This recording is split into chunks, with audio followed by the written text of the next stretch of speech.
Hello, everyone. My name is Brian Henderson, and I would like to welcome you to the Fourth Branch podcast. It is my absolute pleasure to welcome you into the conversations that matter to all of us. Today, we will discuss the impacts of racism, sexism, and ageism on our everyday lives. What are your thoughts about how racism, sexism, and ageism impact our world? To what degree do you think these three constructs have an effect on you and those you know? Do we live in a post-racial country, post-racial world? Do you see any signs of the impact of historic racism, sexism, or ageism on our current society? We have a special guest with us today to help unpack some of these questions and more. Remember, we encourage you to simply look at the world around you using your own mind, your own experiences. When we discuss a topic, we would like to hear what you think about it. How does it affect you? How does it affect your family? How does it affect your friends, your neighbors? At the Fourth Branch, we want you to tell us what you see. Whether everyone knows this or not, we are all in this together. Welcome to the conversation.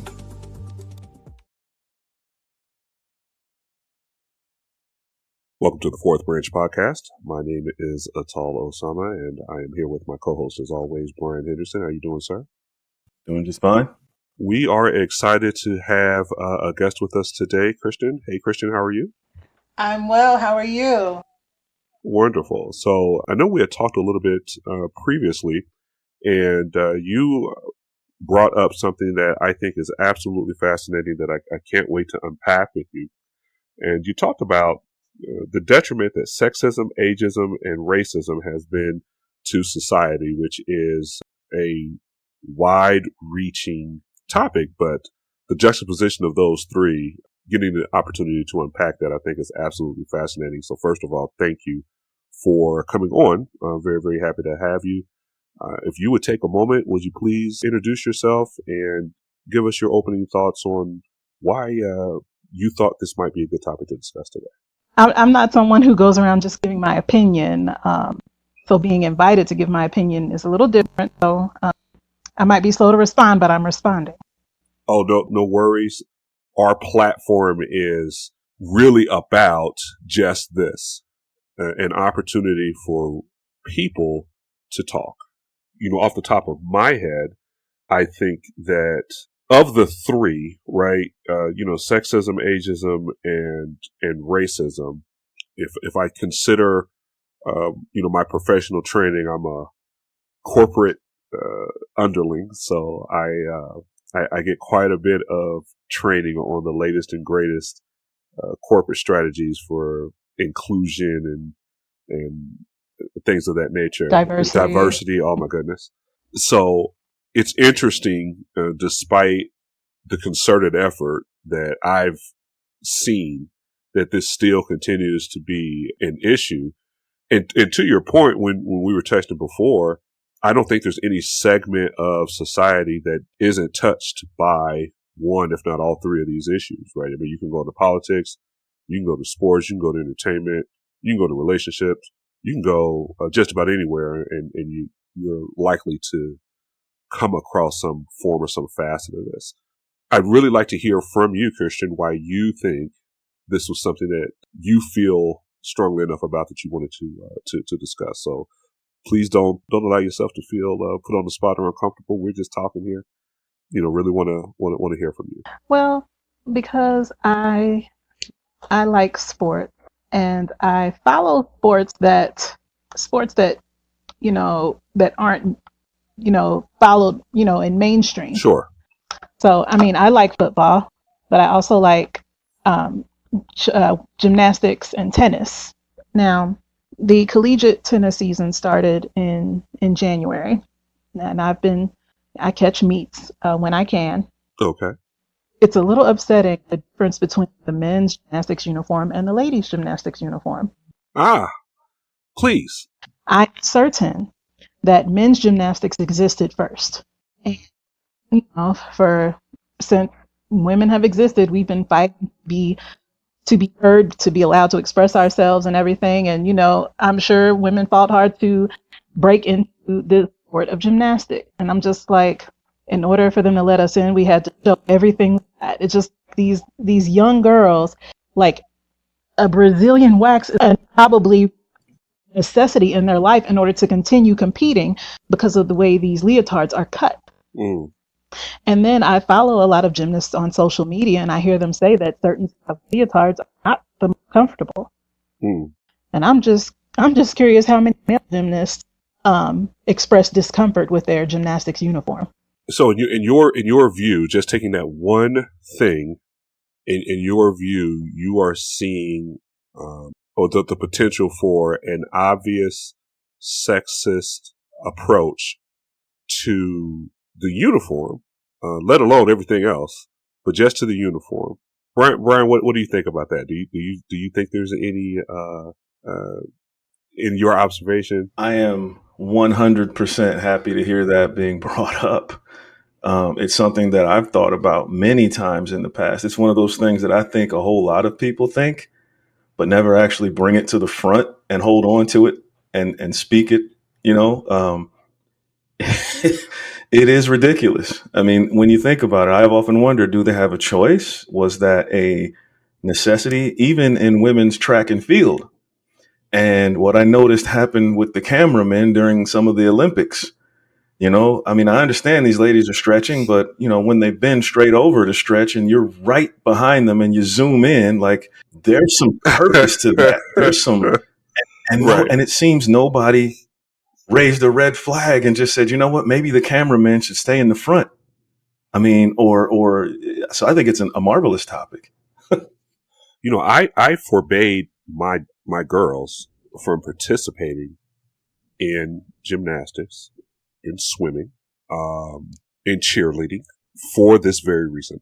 There was no way I could be comfortable with my 10-year-old or my 11-year-old dressed in that manner under the guise that this was some athletic event. I remember that. I remember feeling very, very strongly about that. Now, to Kristien's point, being the role of a father, I did not have the same sensitivity prior to, right? It was not until I had to look at my little girl and think of, do I want her shown and on display, so to speak, in this fashion? Do you have any personal experience, Kristien? Were you ever, in cheerleading or gymnastics or swimming or anything? Did you ever have to make that choice for yourself? I was a cheerleader growing up. And the only time I was allowed to wear a short skirt was when I was in uniform. If I wasn't in uniform, it would have been out of the question. Now, my father was incarcerated, so I did not have him standing over me to say, you know what, this isn't a good idea. My mother monitored my wardrobe very closely because I developed very early. I was fully developed by the time I was 11. So, my mother was a little scared, to be honest. And by the time I was 11, my mother had taken up cheer coaching so that she could keep a closer eye on me. Because I was busting at the seams, okay? I bet. I bet. And I commend her for making that effort, but that kind of speaks to why I love the idea of coaching, my boys, but it was never out of some sense of protection or self-preservation. It was just a shared interest and a bonding opportunity to think that, I don't want to deny my daughter the experience, but I need to be right there because the uniform, let alone the dance routines, let alone that was another issue. The environment. Yeah, that was another issue. That's a separate topic, but because of how my body was filling out and the types of cheers I was allowed to do, the combination of those two things made my mother, give kind of a side eye. She was like, okay, you know what? I'm going to start coaching because no. So because I was, on the thick side, the skirt appeared shorter on me than on the rest of my teammates. But I was a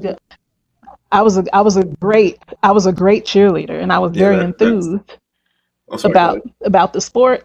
And that not that I was thinking about how my body looked, but that my enthusiasm and how skilled I was shined a little brighter than how short this skirt was and how my thighs were popping. So do you think that there was an expectation for you to present maybe a little older than you were just by the dress and the movements that you were did? Do you recall feeling that way? Like, did you feel a little older, or did you still feel like a little kid just having? when I was in my cheer uniform, I felt very childlike and having fun. It was when I was in other environments that when people was perceiving me to be older, that was a little weird. But anytime I was in uniform, it wasn't that at all. Because when I was in uniform, I was focused on cheering. I wasn't focused on anything else. I was just like, okay, now that I'm in uniform, I have to be a cheerleader and I have to do this well, because if I don't, at our next practice, I'm gonna have to run laps, So Sure. I have a question. When you began to cheerlead, did you see any maybe subconscious or micro thought on the faces of the other coaches, or the people that were working with you, when they first present you with this is your uniform? And did you notice any kind of um, reservation or only with people anything close to like my that? mother, because Sure. people who just the people who knew me well. So you're going to have to educate me, because I know little about the Yeah. sport of cheerleading. And so my first question is, how necessary is the uniform to the sport? So I had a swimming coach tell me that you need to be streamlined if you're going to be competitive. And that's why the uniforms are designed the way that they are, because it serves a function in the application of the sport. Would you say that there's any practical justification for short skirts or any other sport, leotards you were talking about earlier? The short skirt is definitely not necessary. The first cheer squad in the history of the world was all men. And when women got into it, oh, you want to be a cheerleader? Well, you're going to have to wear a short skirt in order for us to let you in. So, no, the skirt is I not did not know necessary. that. The skills can be performed just as well, because male cheerleaders exist and male cheerleaders have a uniform. Agreed. We could wear that and perform the same skills just as effectively. I didn't think about it too much until my nephew was in college and I got the opportunity to sit down close to the field at college games. And I noticed that the cheerleading outfits for the college young ladies always represented that they were barefoot, even. Like they couldn't have shoes on. They had to have these slipper like garments that were flesh colored and matched their stockings to make it seem as though they were shoeless. Oh, And that, those aren't cheerleaders. Those are majorettes or a color guard or baton twirlers or something. It's different from cheerleading.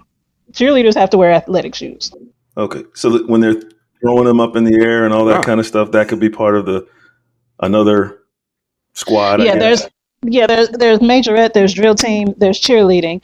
Um, as a matter of fact, at national cheer competitions, there are categories. There are specialty dance categories. There are cheerleading categories, and even within cheerleading, there's sideline, there's halftime category. So yeah, it's if unless you're in the sport, unless you're immersed in it, you wouldn't know this. But there are definitely different categories and and subsections of cheer and dance. and is the uniform the same regardless? With cheer and dance, the if you're a majorette or on a drill team or dance team, the your purpose is different, so the uniform's completely different. It's a costume, and the costumes may change because either your squad or your coach is designing a new outfit for a certain purpose, depending on the routine you're performing. Because when you're on a specialty dance team, your routines have themes, and the costume has to suit the theme. Okay.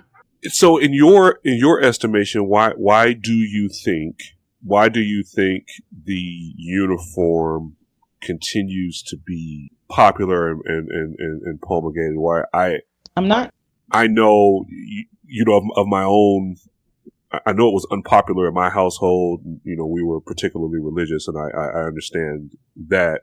But for the most part, I don't know if, and I don't want to, speak for anyone. I don't know how many mothers have raised a complaint about what their daughters were being asked to wear.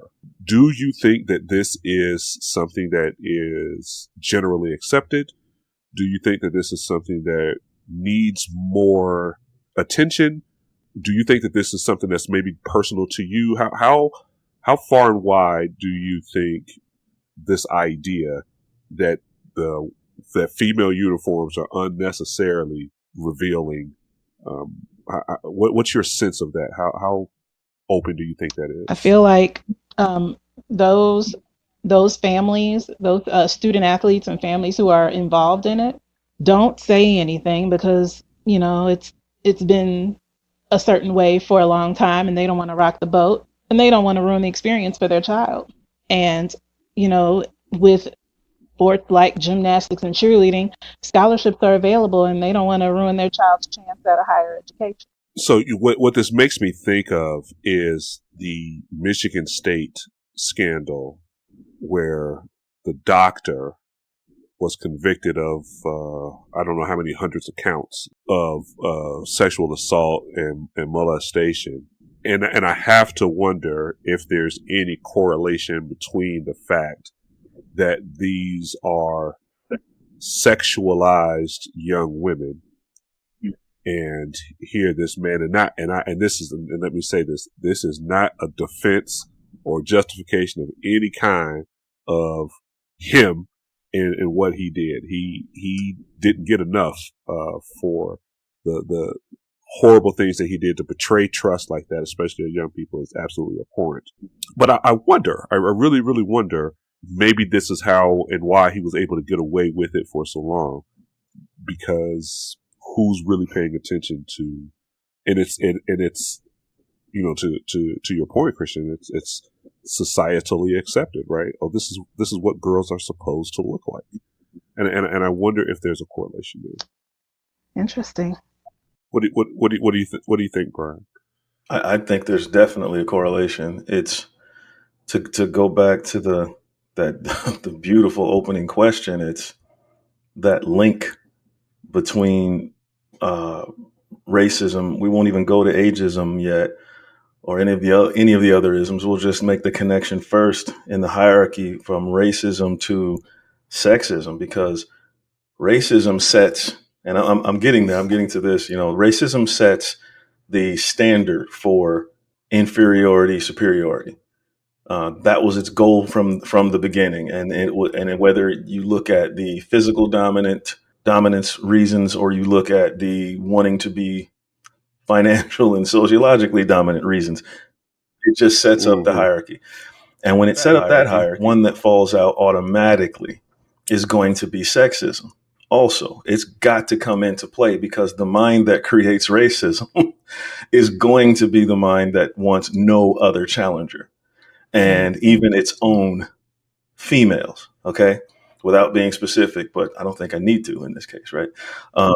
So right. The female of our species began to be downgraded greatly and dramatically in the Western world. Not that there weren't infractions in the Far East and South also, but dramatically devalued. There was precedent, in the wonderful societies that we're supposed to revere, like the Greeks. The Trojans were famous for killing female children because they were useless, and they couldn't fight, and they couldn't, all these things. So fast forward, completely devalued. Fast forward, and now here we are. So when you have the last vestiges of this dominance hierarchy working, they're going to exploit that, as both of you have described. They're going to exploit that in every little way possible. Just like you said, Kristien, if you want to become a cheerleader, if you want to be in gymnastics, this is how you're going to dress. And this is what is expected. I'd even throw high heels in there, because I never understood that. My mother loved high heels, and I said, "Do they feel good? What is that?" when I was a little kid, and she's like, "Nah, they don't really feel good unless you get some real comfortable ones." But and I was just like, "It's got to be bad on your feet." But to make a long story short, I think they're definitely connected. The expectation is there because where it all started was, hey, we're trying to say that you serve us. We're trying to say that you exist to serve and entertain us, to be subservient. And I think that's what goes into some of the appearing like there's no shoes, the overtly sexual nature that's unnecessary for the clothing. I mean, I think they're definitely connected. I wanted to hit on something, if I may. Up until 2023, there were no HBCUs sponsoring a gymnastics program, not one. And there is this organization called Brown Girls Do Gymnastics. It was founded by a woman who is a graduate from Fisk University. She's comes from a long line of Fisk graduates, and she was a gymnast growing up. And when it came time to choose a school, she had to choose between her sport and the HBCU experience and tradition in her family. She ended up choosing to go to Fisk, and she gave up gymnastics. But it inspired her to start this organization, to spread the sport to athletes of color. And her work eventually pushed Fisk University to create a gymnastics program. And they hired a woman who she was like the first Black girl to win the NCAA all around in the late 80s. She went to the University of Georgia. Her name's Corinne Wright. Her married name's Tarver now, Corinne Tarver. A few months after they hired her as the gymnastics coach, they actually made her athletic director, which I thought was interesting. I'm like, okay, she shine. Now on the team is a young woman named Naima Muhammad. Naima Muhammad is a Muslim. She's born and raised Muslim, and she had to petition the NCAA to wear some leggings under her leotard when she competes. And I'm just like, was it granted? It was granted, but I'm just like, she shouldn't have had to do that. I mean, why don't all athletes have the option to dress in a more modest uniform when they compete? Furthermore, there was kind of this idea that gymnastics is for white girls, and in the mid to late 80s, there were a lot more Black athletes coming into the sport. I follow a woman named Kim Hamilton Anthony, and she was the first Black woman to receive a gymnastics scholarship from UCLA. And she did an interview, saying that when she was growing up, everyone told her, you need to just give it up because gymnastics is for white girls and you're never going to get a gymnastics scholarship being Black. It just isn't going to happen. But it happened for her. Okay, so this is the portion of the show where I always get my scarlet letter. Okay, so here we go. So what I think is so interesting about this topic, and I'm with what you're bringing up. So I see racism differently than I see ageism and sexism. Age is an actual quantifiable determinant in a person. You are a specific age, and there's no debate about that, right? You cannot decide to be a different age. Right. I feel the same way about gender, right? And I know that's not popular in some circles, but I do not. I know. Do y'all have differing? Oh. I do not. While I respect an individual's choice to self-determine their place in society, I respect that, and I will defend that vigorously. The idea that someone can be anything other than male or female is not something I agree with. I think that is just as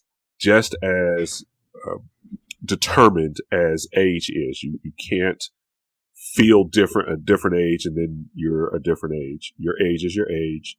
Your sex is your sex. Like I'm 40, but I identify as 25. Exactly. Wouldn't that be nice? I'll be 65 now. I want to give me my Social Security now. I don't feel that way about race. Race is not Race is a spectrum. Race is a superficial determinant, right? The amount of pigment in your skin does not fundamentally change who you are. You are still a human being. You might be a male human being or female human being. Yeah. You might be a 20-year-old human being or a 60-year-old human being. But just like I would not segregate people out based on their height, or segregate people out based on their arm length, or the size of their ears, or any other number of genetic determinants that make us individual and unique, I do not see race as an actual division of society. Now, the reason I bring that up is, of the three, race is often the one that is harped on the most. Well, that's because race is a concept created by a man in order to oppress people. So I would argue that race is a concept created by society in order to promote. We're driven to congregate, right? We're social by nature. And prior to, 2 centuries ago, the ability to travel great distances was severely limited. Well, that naturally segregated the gene pool and isolated certain features in different parts of the world. However, just because someone is born in China doesn't mean that they are fundamentally any different than someone who's born in South America. There are cultural differences, to be sure, but physiologically and biologically, there's no real difference. Now, I want to key in on something that you said, Kristien. You said that it was created by a man, and I was wondering if we were going to head in this direction, because I think you fall into the camp of this patriarchal tyranny. Tyrannical I am system. of the belief that race and racism, it's like race. The concept of race is a social construct created by man in order to oppress people and get free labor and make himself wealthy. And, real talk, some people have light brown skin, some people have dark brown skin, but everybody has brown skin. Yeah, I would say that the amount of pigment, that is a genetic trait. And if you want to use that genetic trait to divide people up into groups, you can. But I could also use the length of your femur as a genetic trait. Some people have long ones and some have short. Okay. Right? All right. I got something I want to say. We could use weight, right? Some people are naturally dispositioned to be thin. Some people are naturally dispositioned to be husky. We could divide people up that way. But is that a fundamental difference in people? Okay, well, let me bridge back to gymnastics because with the influx of black athletes, they're using the same companies to get these leotards, and it fits a black athlete a little different because their posterior is a little rounder and protrudes a little more. And when they perform certain skills, I'm just someone who follows gymnastics very closely. I love the sport. Sure. I think they're very skilled athletes. But these black athletes with these big old booties, and they getting a leotard from the same company as their non-black counterparts. And by the end of their floor exercise routine, their whole cheek is exposed. And because they've been doing gymnastics all their life, they don't think nothing about it. But I'm thinking about it. I'm like, this is unfair. Sure. They need to change the uniform or get a different cut of leotard. Now, I haven't done enough reading or studying to know, but I mean, the deeper hued you are, the more likely you are to have a fuller lower body. That is true, but that is only true because of historic genetic segregation, right? Historically speaking, those traits were concentrated in certain parts of the world. Yeah.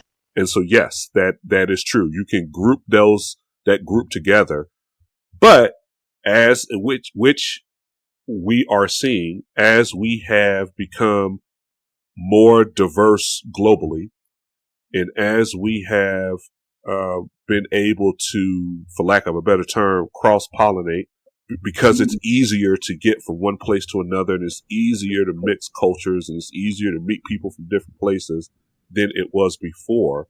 You can find a plethora of examples of quote unquote black traits on a non-black person, because it's if you introduce those genes to another gene pool, they'll come through in that gene pool just like they came through in the other gene pool.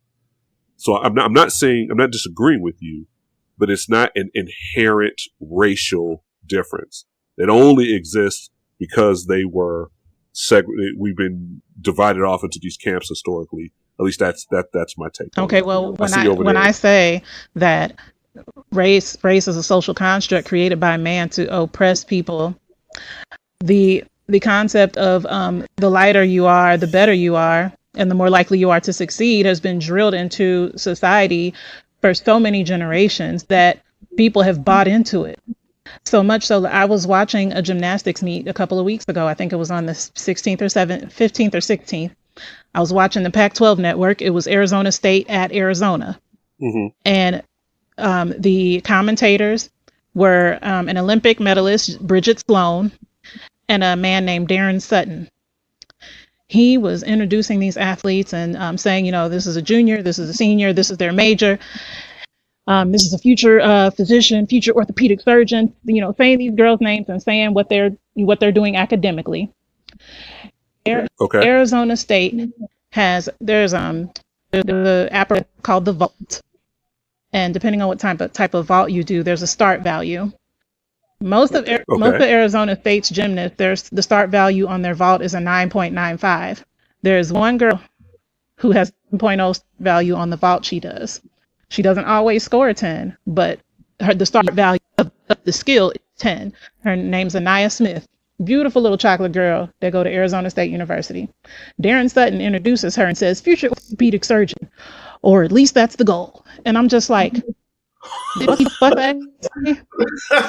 He didn't say that about none of the white He didn't say that about none of the white athletes. Why does all this melanin put a doubt in your mind that she can do this? That she can achieve her academic and career goals? Yeah, so I think that's a clear example. Go ahead, Brian. No, I was just like, wow. I mean, but if I had a crisp dollar for every time I heard something like that on television, I could go on a nice vacation. I mean, that's just the way it is. I had never seen someone say that of all the gymnastics meets I've watched. I had never heard someone say that, and I was so angered. I'm just like, this is a student athlete, just like the white one on the that you just cut from. Like, are you serious? I'm sorry. Let me bring it down. I'm sounding a little ethnic right now. Please excuse me. No, you know what? You sound like your authentic self, which is exactly what we want. Authentic people. Exactly. So it's welcome here. I what I would say to that is, and I guess this is, my position, that individual made a completely inappropriate and ignorant statement. And I would hope that that individual is rightfully held accountable for making that kind of that kind of ignorant and inappropriate statement. I would certainly hope so. For anybody listening to this, whenever you listen to this, his name is Darren Sutton. It was the Arizona State gymnastics meet that aired on Pac-12 Network on February 15th or 16th, 2024. My question to you, Kristien, my question to you is this. Do you attribute his individual statement to a class of people? I mean, yes.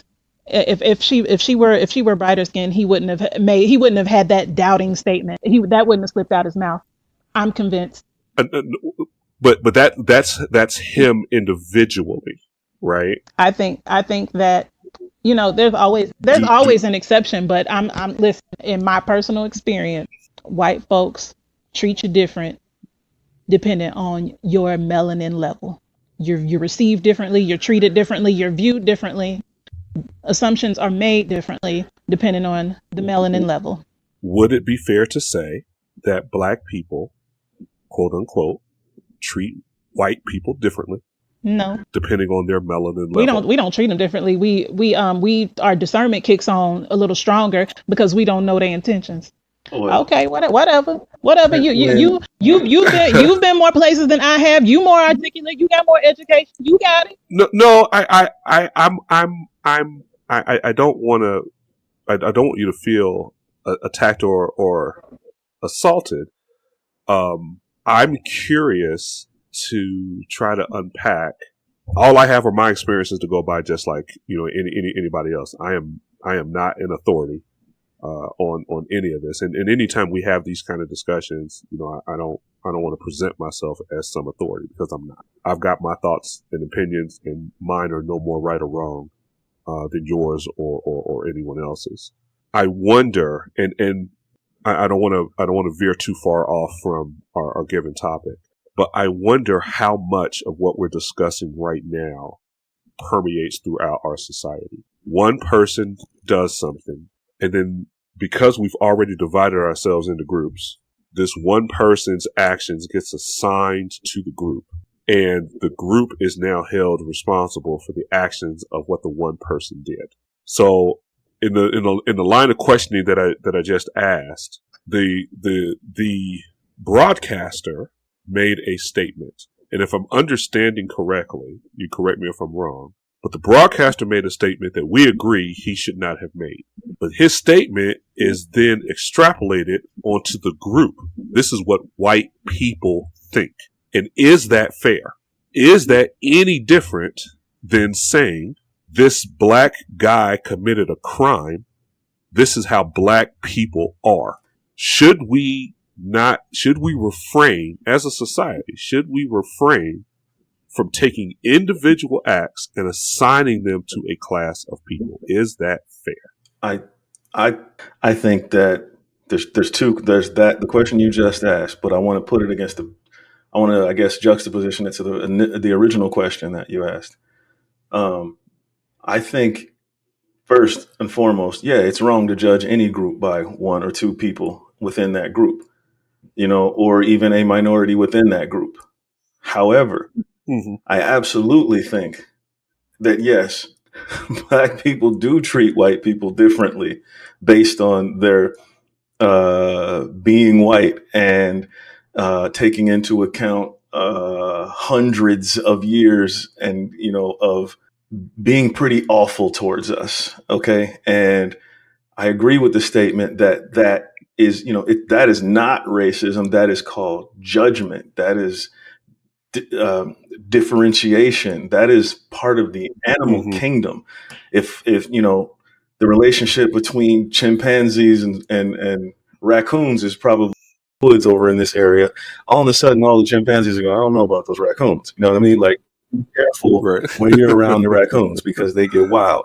And again, to bring it back to a serious thing, whenever a generalization is made about people, that's not good, because it's not fair at all. There are so many people out there of every ethnic background that just want to live. They even want to live and let live. They don't care how successful you are. They'd like to be successful too. They're not trying to step on you or anything. But what I will say, in terms of the gentleman that said what he said, I can also go back. It's anecdotal because it's just me, but I'll ask both of you as well. Have you ever heard a black commentator say something like that about a black athlete? Absolutely. Huh? About another black athlete? I have never heard a disparaging comment like that. I don't think I have. I don't like Freud, but I do believe in what he called a Freudian slip, meaning when some of your side conversation comes into your public conversation and you get caught on it, it's too late, a la Jimmy the Greek from way back, right? No, we don't have an extra bone in our foot. That's not what makes us fast. You know what I mean?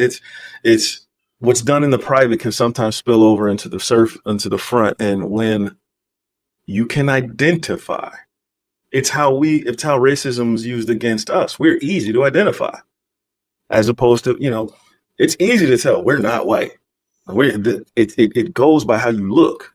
So you cannot fault a people for being treated horribly. I mean, all the way, I saw a chart the other day that was talking about racism lasted for this, or excuse me, slavery lasted for this long, then Jim Crow lasted for this long, then segregation lasted for this long.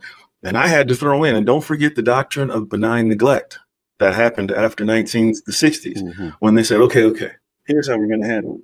Ignore any and every plea that people of color have about the effects of the last 300 or 400 years. Ignore it all, marginalize it, get rid of it. When you have people that know these things, it's very difficult for you not to say, hey, I'm first meeting you here, friend or foe. And it shouldn't be a strike against that person for just asking, hey, wait, which one are you? We do that amongst ourselves. And when I say ourselves, again, I'm feeding into the division, but, we do that between, friends. We say friend or foe. We feel somebody out based on surface characteristics, their first statements.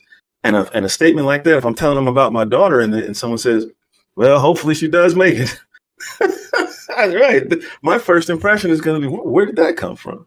Okay, all right, down off my soapbox. No, what I think is so striking and why conversations like this are so important is because I don't want to pick on Kristien's comment, but she's, a part of the conversation. She's not alone, I don't feel, in her estimation. And I think and Kristien, you can correct me if I'm wrong, I think that's partly why maybe you feel so strongly about it, because it appears to be the case. It appears to be self-evident, right? It appears to, you see so many examples again and again and again of the same thing. And it becomes easier and easier with each example to create this narrative. But to the point that you just made, Brian, I have seen that abused so horribly, and this is why I try to push back against it whenever I encounter it. Because yes, there have absolutely been ageism, racism, and sexism throughout society for nefarious purposes. I'm not talking about people who just didn't know any better. To Kristien's point earlier, they are trying to hurt people. They are trying to marginalize these groups. They're trying to enrich themselves and put themselves in a stronger position. And anybody who would ever argue that is they're either willfully ignorant or they just don't want to admit to the truth. That benign neglect that you're talking about is a campaign that's going on right now, right? We're just going to rewrite history and talk about all the benefits of slavery and how slavery helped this group of people. We're just going to, and I, I've heard people argue for that, and I understand why would you want somebody that was born in 2003?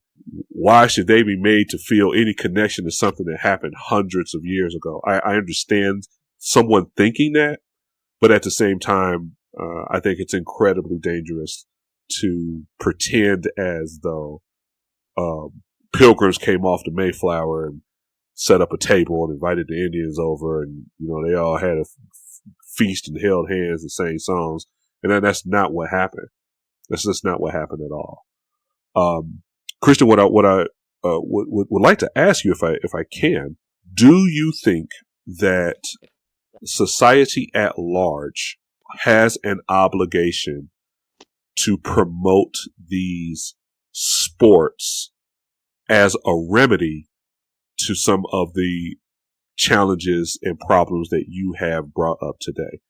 Like, do you think that we should be promoting gymnastics the same way we promote football and baseball and hockey and NASCAR? Because if we did, right, it would be a whole lot easier to see some of the things that you're highlighting today. Or if it's not as popular, then is that okay? Is it all right that it's, it has a smaller audience? Or do you think something should be done about that to popularize the sport to help address some of these other issues?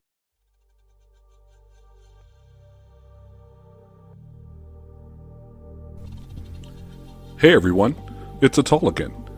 Thanks for listening to today's episode. If you'd like to support us in our mission to foster real dialogue, you can find us on most major social media sites, including Facebook, YouTube, Rumble, Instagram, X, formerly known as Twitter, Threads, and TikTok. Just search for the Fourth Branch Podcast with the numeric 4. Please reach out to us if you have a comment or an idea for the show. We mean it when we say we want to hear from everyone, and we're serious about including you in the conversation. Got a topic that you're passionate about? Hey, let's talk about it. We'd love to get you on the show and allow you to express your views. Once again, thanks for listening. Can't wait to talk to you soon. Well, the reality is gymnastics isn't as popular as football. And that's just the reality. Men's or women's gymnastics is just not as popular a sport as football. It's not, and because it's not as popular, it's not the big money maker. And that's just the reality. I don't know how that can change. I mean, the gymnastics athletes train harder than any other athlete, and their athletic career ends the earliest.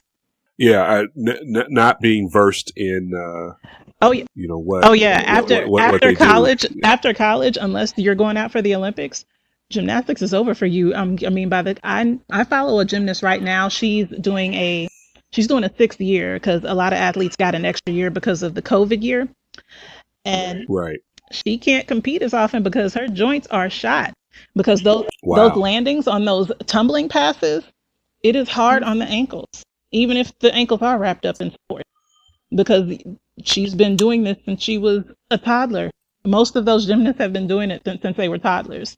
So something else I wanted to ask you, and I don't know if you were driving in this direction, but do you think, and this is a perfect segue, you can only do gymnastics for so long, right? Mm-hmm. Age catches up with you. Years of tension and pressure on your body. Catch up with you. But also, do you feel that you need to be a certain build in order to be a successful gymnast? Well, right. When I think about the Olympics, all of them look 9 years old to me. So, okay. If I use basketball as a parallel, I don't see a lot of short guys playing basketball. Mm-hmm. Is that discriminatory to short guys? Is that discriminatory to short guys, or is that just the nature of the sport? I just feel like if you're short and you want to play basketball, you have to have a very an extremely notable, spectacular skill about you. And if I'm not mistaken, that's happened before. Oh, sure. I'm not going to pretend I know their name, but I'm sure it's happened before. But when Muggsy Bogues, yeah.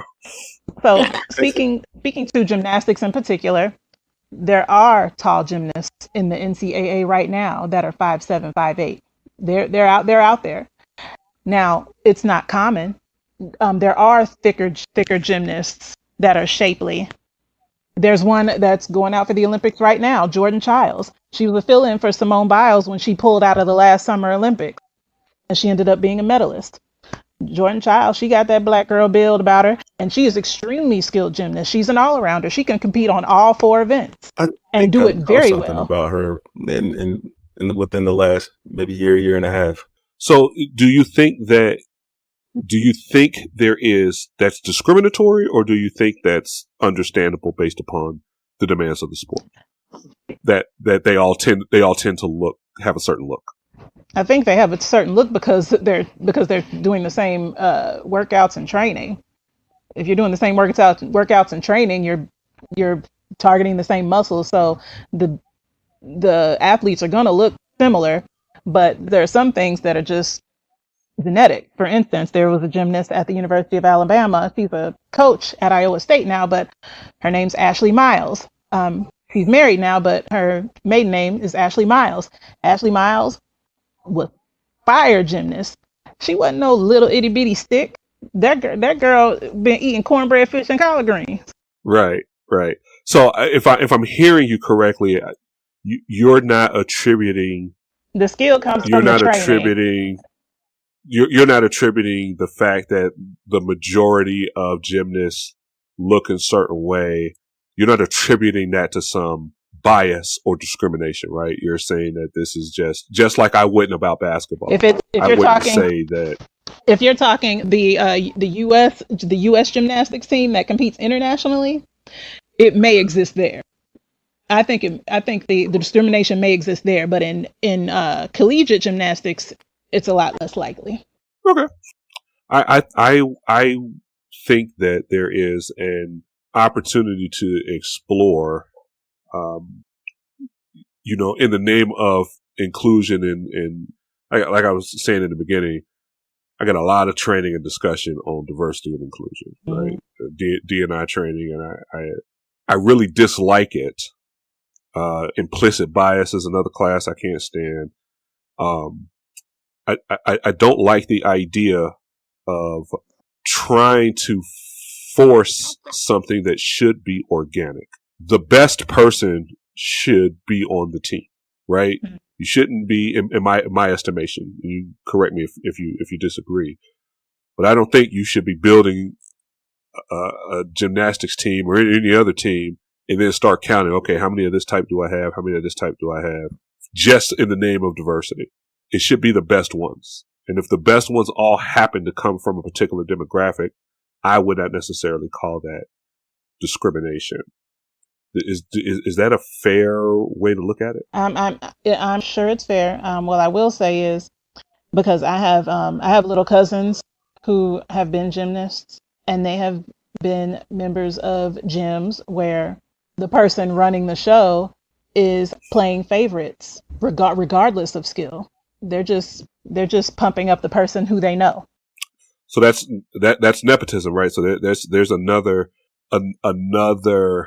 filter to unpack, and how right or wrong is that? I actually had a fascinating discussion with a counterpart of mine about legacy hires and whether or not companies should give credence to the children of retirees. Legacy admissions is a topic that's being discussed right now with respect to colleges, right? And does a child of an alum deserve additional consideration over someone else? And how fair is that? So do you think that's unfair, Kristien? Do you think it's unfair that if I'm running the program and I know this kid or I know their family, that I allow that to factor in? Is that wrong? I personally think it's unfair. Intellectually, I know it's a reality. I've heard ever since I was like 25. I heard, oh, it ain't what you know, it's who you know, and yeah, and it's the truth. You know, it's the truth. I've missed out on opportunities because somebody kissed ass better than me. Excuse my language. And it just is what it is. I've chosen not to play the politics game, and because of that, just is what it is. Brian and I have talked about this before. Brian, I know you have experience with this. I absolutely have experience with it. I think that's just a harsh reality. Yeah. He and I have unpacked this before. With keeping with the topic that we're in, we haven't talked about age a lot. How can you use experience as a desirable trait in anything without filtering out people by age? I don't think you can. I mean, experience, one of the, top variables in the experience equation is how old are you? How long have you been doing it? Been doing it right. It's one of those things I think that younger people scoff at and older people say, well, of course. Where it goes wrong many times is when experience has been, and again, I'm sorry, this is why we keep going back to racism, because it's the cradle of all of this. Where it has gone wrong many times is when the older person gets the position, but they're not truly better, and their experience does not make them a better candidate for the position over someone else, but that experience can be used as the reason. And that's where it goes wrong. Live that. I've lived that. And, yeah. So Kristien, how do you define ageism as far as it being a negative, and as you see it play out in our society? Well, I am someone who struggles with ageist views and attitudes. I'm an ageist. Okay. And I'm trying to think of where this started, but I can't pinpoint where it started. But if you were born in 1986 or later, I'm just gonna look at you like, oh, you're a child who don't know shit. Intellectually, I know that is a ridiculous way to think, because no matter who you are, where you come from, or what your age is, everyone has something to offer. So I do think there, you can gain experience, you can acquire experience and acquire wisdom early, but I'm also of the opinion that certain things still come with age. So let me ask you this: Can you be too old for something? I do think you can be too old for something. I do. So, but you can't be too young for something? I do think you can be too young for something. And I agree with you. I agree with you. I think that some people don't even give a person a chance to exhibit like I was watching an episode of Young Sheldon, and okay, in the episode, Sheldon's twin sister wanted to go out for the baseball team. The coach looked at her and said, no, she's a girl. There's no way she can play. Based on the fact that she was a girl, he wouldn't even let her try out. I think that some people aren't even given the opportunity to interview, try out, audition, give some type of exhibition of their skills and abilities because of their age. And that is so sad. I once made a big mistake from my childhood that I remember to this day, and I'll never forget, talking to my best friend's mother in the backyard. And she was telling me something. I had a different opinion about it. And I said to her, bold-faced, and my friend just looked directly over at me like, are you kidding? I said, yeah, nah, I don't think that wisdom is directly dependent on age at all. Wow. I think I was 9 years old when I said that. And my friend just looked over at me like, oh, you're either trying to get me destroyed or what are you doing? Right. But I think right. I hold that to this day. And to not give someone a chance based on their age, just to at least in this case that we're talking about, to interview, to not give them a chance is a huge mistake, I think. And it's a wrong, I do a lot of interviewing, and not to say that this is the right way to go. I don't want to suggest that, but I do a lot of interviewing, and it gets to a point to where you have to start, if you've got 5 open positions and 500 applicants, it's not feasible to go through 500 people. You have to create some filters somewhere.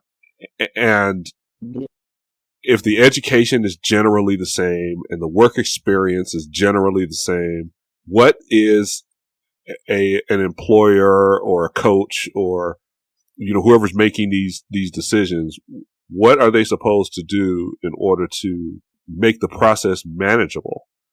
And I'm coming to defense of all my hiring managers in the world, because I know what that's like. And, you're looking at 2 or 3 dozen resumes and they're all pretty much saying the same thing. Well, I can't interview 3 dozen people. I can't. My time constraints won't allow that. So what do I do then? And for better or for worse, you start going down this hierarchy, right? Well, how long have they been working in these positions? How much time have they had in one role? You start creating and building in these filters because you need something to build to filter it down. I'm not trying to defend the practice. I'm just saying I've been there. I understand it. I can see how on the other side, where you're not even considered. And it's like, oh, I could have done it. I may have had an opportunity to do it. And I get that. But on a practical level, I just don't know how easily it is, and we've touched on this in a couple of different discussions. At some point, right? I mean, you got to make some kind of start weeding people out somehow, some kind of way. So what do you use? What do you do? You can't say race. You can't say gender. You can't say any other protected class. You can't use those as filters. So what are you left with? I think. What do people in that position I think do? the biggest impact, what you're saying is absolutely correct.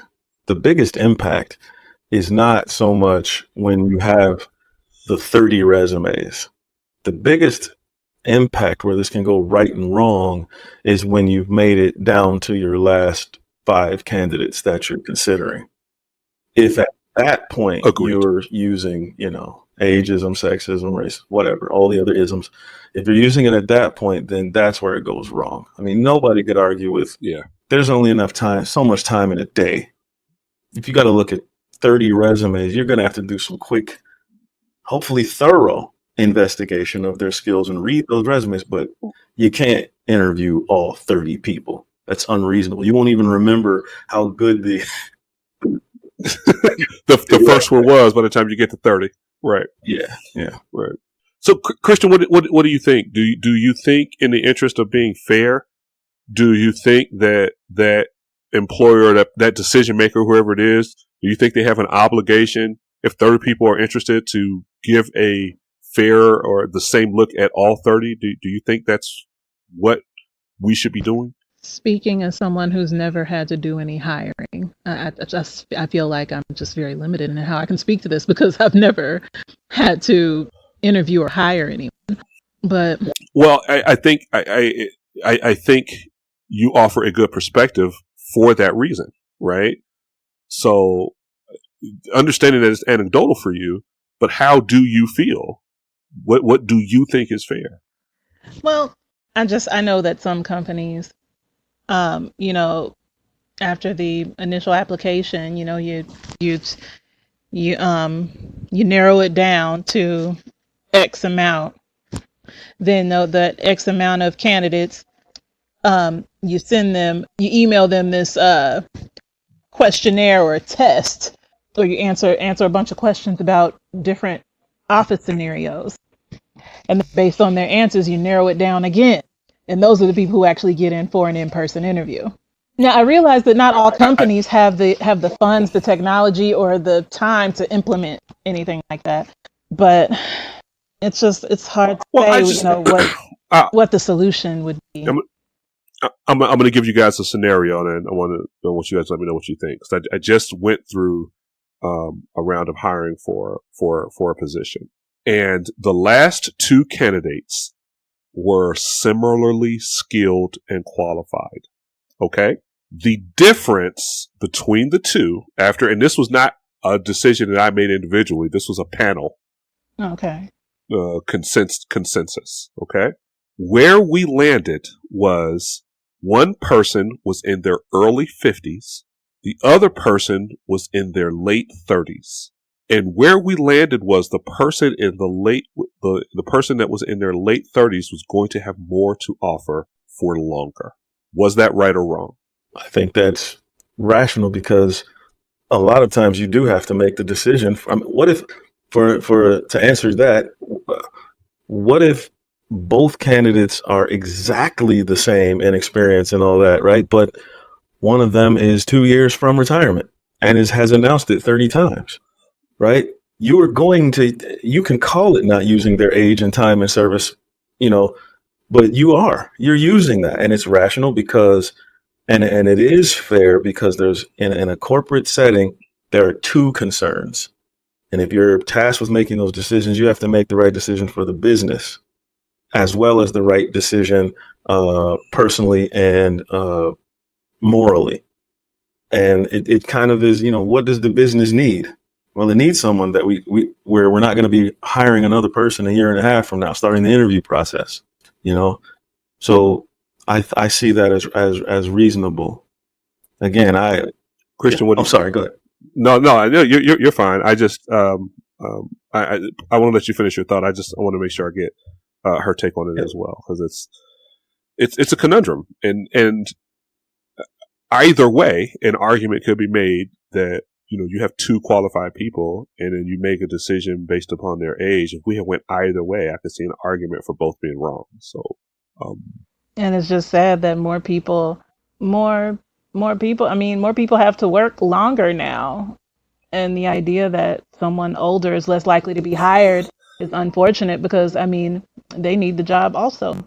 I think that, quite honestly, I would love to break this down into its separate facets. I think age deserves its own discussion.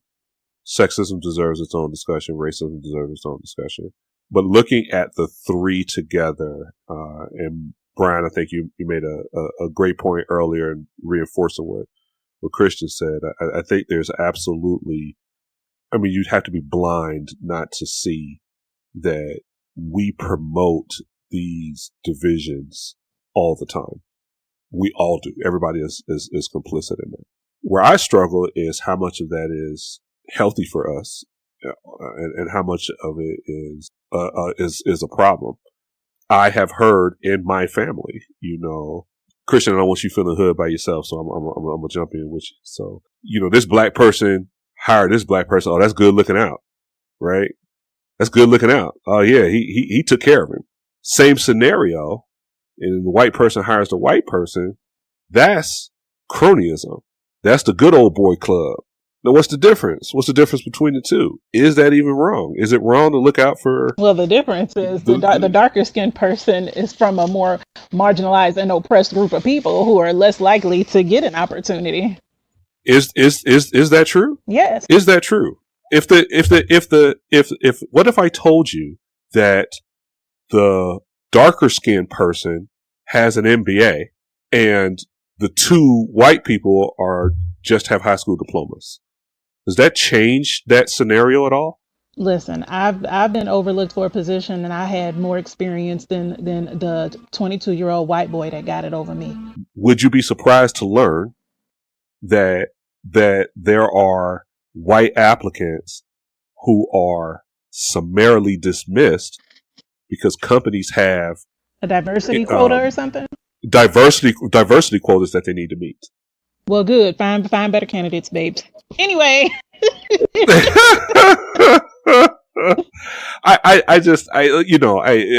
could, that might be better served to unpack at a later time. But I'm really curious when we discuss these complicated issues and you really start to unpack the layers and you don't just look at the surface of these decisions. In either scenario, is this nefarious? Are they intentionally, the black person hiring the black person, are they intentionally trying to do any harm? The white person trying to hire the white person, are they intentionally trying to do any harm? If I hire my nephew because I know him, is that intentionally doing harm? What I think the difference is if you're hiring someone who will be an asset to the company, or if you're hiring someone just because you the homie and you giving the hookup, and they not really as good as you say they is, because what my personal experience, when black folks hook up other black folks, they hooking up somebody who is going to make them look good. Like, don't come in here making me look bad. Sometimes. Did somebody make you look bad?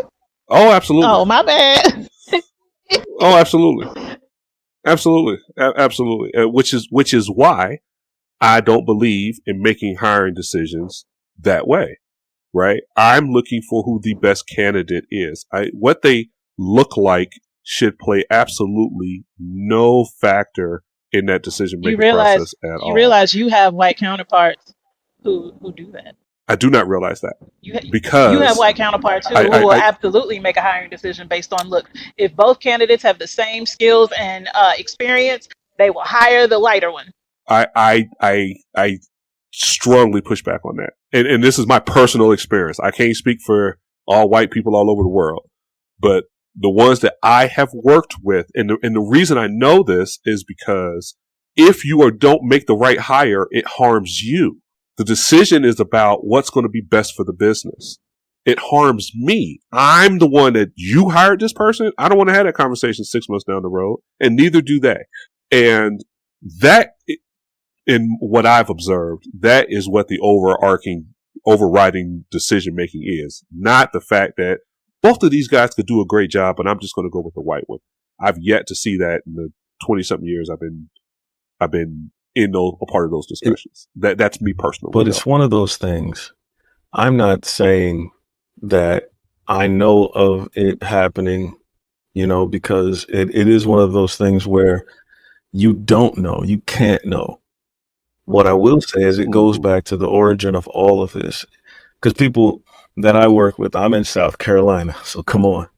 The people that I work with, they say things right. like, "Oh, affirmative action is the worst thing to happen to the workplace," and these quotas, and I just say, you know what? It wouldn't exist. The BET Awards would not exist if it were not for a very, very, very, let me add two more varies and then a exponent, a very long time of everyone knowing that is exactly how things were done. It is Sure. the origin of the phrase "good old boy network." Like it is, and the things are in place because nobody ever drew a line, and we know we can't draw a line and say that this is never going to happen again. Nobody can just say, "Oh no, that's not going to happen anymore," so we'll just get rid of that for right now. And I would understand why people of color are reticent to say, "Yeah, let's try that."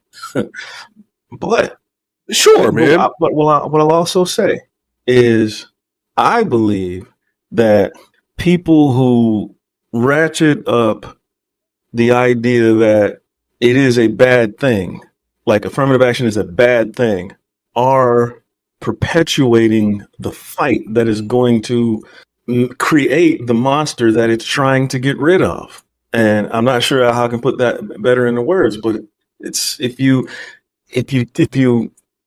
say it's bad, then are you not also guilty of not looking at how well it may have worked? Do that analysis first. Don't point out the one time in 100 where they just hired a black guy because he was, the right color and he was terrible. We've been catching that forever. The one time it happened, and then nobody talked about how he got sabotaged. And I'm not talking about at any particular time period. I'm talking about now, back to 7 years ago. Nobody remembers his specific circumstance or brings it up. It's just that one time, and then it reinforces this is bad. It's like, no. Let's take a magnifying glass and look at how many times it worked. Really, really. I hear that. There's no question that affirmative action was absolutely necessary at one particular point. There is no question, to Kristien's point, there's no question that there was a certain time. I don't care if the white guy was the dumbest person in the room. He was white, right? That was absolutely verifiable, historically determined fact. Yes, that is the case. What I question is whether or not that is the case today.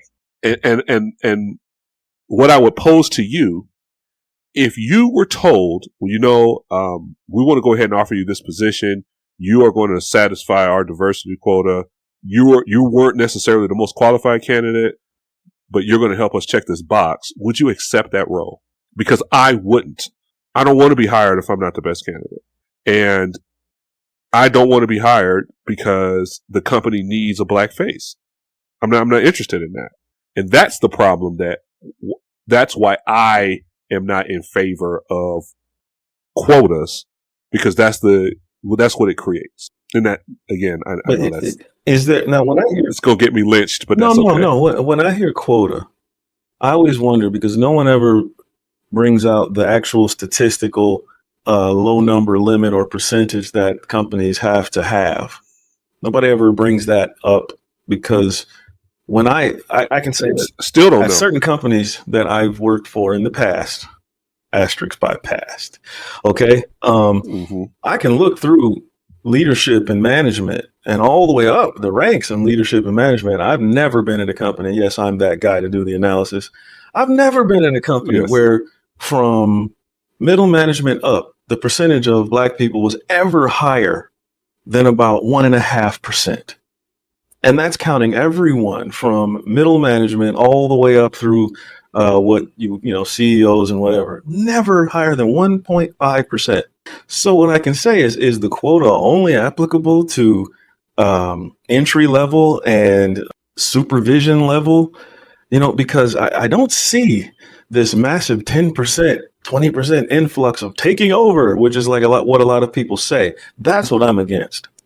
Because it's like they're railing against something that is obviously not doing what they're saying it's doing. I mean, Right. Yeah. If you're arguing, just run for the hills. That's a quota. Wow. How easy to meet. And I will say something else that will get me my scarlet letter for the episode. Why do I do this? So who were the largest? And they really hate it. The people that I talk to really hate it when I bring this up. Who benefited the most from affirmative action? It was the flood of white women that now got to go to work because they 100%. were counted as minorities. 100%. So it's kind of like, well, wait a minute now. No, I've never heard that conversation where, oh my goodness, all of these white women that we're hiring are destroying our company. They were only hires because they had to be hired and, blah, blah, blah. I don't hear that argument. So and in such, it shows the divisiveness. It shows the purposefulness that says, don't lift affirmative action just yet. We're not ready.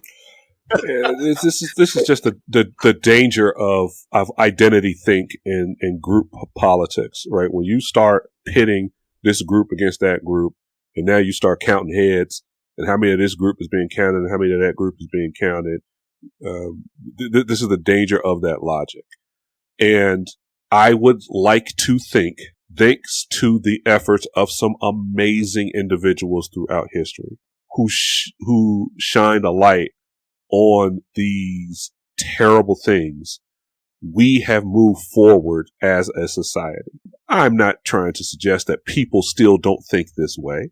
You will always find individuals who think one way or another, right? I know people, they were born in Ohio, but love Michigan.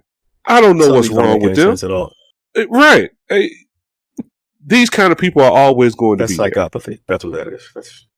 Exactly. Yeah, that's another episode. But the idea that there is a societal standard to not hire the best person, in my experience, I just don't see that prevalent like it was in the 40s and the 50s. The corporate environment is too competitive. You don't have the luxury of that anymore. Because if you're not willing to hire, someone else is. And the globalization has created an environment where not only are you not looking at the best Black person, you might not even be looking at the best American. And the nature of the competition, and I want to come back to what you were talking about when you talk about middle management and hire, right? I would be curious to look at the data to see, out of those middle management and upper management hires, where is the hiring pool? Who is applying to these positions where and why and how? It's because I think that would help to inform me. It's global. The hiring pool for the companies that I've worked for is global. So when you, and I know. Again, when you take and I can say this again, I am completely not talking about the company that I work for right now at all. Yeah, right. I happen to like where I work and the people I work with. That's not a BS statement. They Right. do things where I am. I'm not going to give a shout out by saying where that is, but they do things to anyway. But the hiring pool in all of the international companies that I've worked for before was global. And yet and still you see this absolute dominance from middle management up. By, you don't see Asians, you don't see people from other countries, you just don't see it. And in fact, one of the companies that I worked for was not an American company, and you saw the exact same thing in the leadership. The rank and file was flush full of everybody, but the leadership from middle management up, 1.5% rule. You can extrapolate that across so many different sectors, right? How many athletes, how diverse are the players versus the coaches versus the management versus the owners? I think you see that in a lot of different areas. And Kristien, I want to ask you, we want to look to wrap up here. Considering, your experiences and how you've come across, if you could instigate one change, where would you start? What would be the first thing you would want to do to kind of address some of the concerns that we've raised here today? I would really try to appeal to gymnasts and the parents of female gymnasts specifically. Appeal to gymnasts and their families to pressure NCAA and USA Gymnastics to change the uniform. I've been thinking about it for the last ever since the season started. It's been 2.5 months. That is very close to my heart. Cover up these young girls' asses. I'll tell you, like I said, when I had to make that decision as a parent, it was an easy decision for me. It's assuring to hear that there may be broader support for the idea that maybe we don't need 8-year-olds dressing like strippers. I think that is absolutely phenomenal. That is an effort I would get behind 100%. If there's another way to do it, and I think you made an excellent point. If it's all right for the male cheerleaders to dress this way, then why can't the female cheerleaders dress the same? I think that's an excellent point, and I appreciate you bringing this up and trying to raise some awareness, because I couldn't agree with you more. Thank you. What about you, Brian? Do you think that's an avenue that's a worthwhile pursuit? Definitely. I think what we have to remember is the move towards better or improving something and just making a change in a society is always met with resistance. Always met with resistance. It's met with accusations, you're upsetting the apple cart, just be quiet, you want too much, or you're just plain overreacting. And right. Like, who is it really hurting? Right, exactly. Right. And I would just echo the sentiment that what needs to happen is people need to be persistent, and they do need to make their voices heard. Like I said at the beginning, I was almost shocked that you brought that up, because it was something lurking in my subconscious that never came to the front. Who talks about this? Nobody ever talks about this. And too many people, I think, are afraid to bring it up because they know they'll meet with that resistance, even from the people who might benefit from it. And so I would just say, don't be afraid of meeting that resistance to people. Bring this to the surface when you can. Talk about it like we do. And shout out to the history maker, Naima Muhammad at Fisk University, who petitioned to wear leggings up under her leotard and succeeded. And she was the first athlete to compete for Fisk University, who was the first HBCU to sponsor a gymnastics program. Black history. Amen. Yep. Kristien, again, I want to extend my thank you for your willingness to come on and talk with us, for being so candid and being so willing to express your views. I hope I can entice you to do this again. I think it's always fascinating and encouraging to just hear what people think. And it is refreshing not to have to listen to some structured discussion, a talking point, and we can just talk like people. And so thank you very, very much. I really do appreciate it. Thank you for the invitation. Y'all have a good one. All right. Thank you.